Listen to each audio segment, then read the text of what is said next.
From the Heart, July 20. God will surely visit you.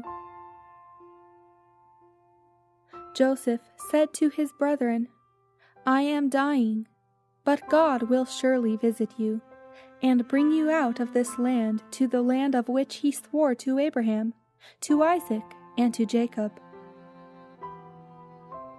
Only a few families went down into Egypt, but they had become a great multitude.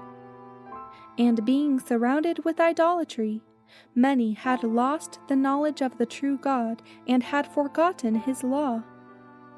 Yet there were some among them who still worshipped the Maker of the heavens and the earth. They were grieved to see their children daily witnessing, and even engaging in, the abominations of the idolatrous people around them. In their distress, the faithful cried unto the Lord for deliverance from the Egyptian yoke. They did not conceal their faith, but openly acknowledged before the Egyptians that they served the only true and living God. They rehearsed the evidences of his existence and power from creation down.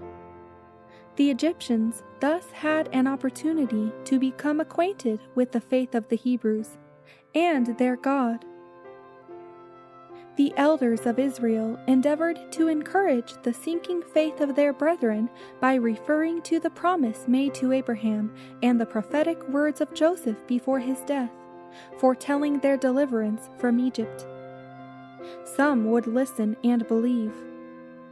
Others looked at their own sad condition and would not hope. When the Egyptians learned the expectations of the children of Israel, they derided their hopes of deliverance and spoke scornfully of the power of their God.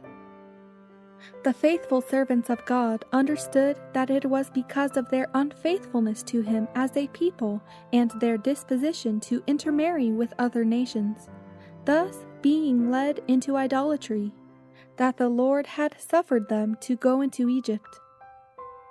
But many of the Hebrews were content to remain in bondage rather than to go to a new country and meet the difficulties attending such a journey.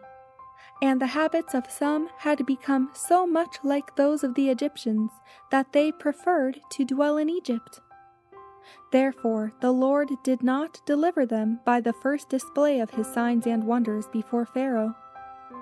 He overruled events to more fully develop the tyrannical spirit of the Egyptian king, and also by manifestations of almighty power to give the Israelites more exalted views of the divine character, that they might be anxious to leave Egypt and choose the service of the true and merciful God.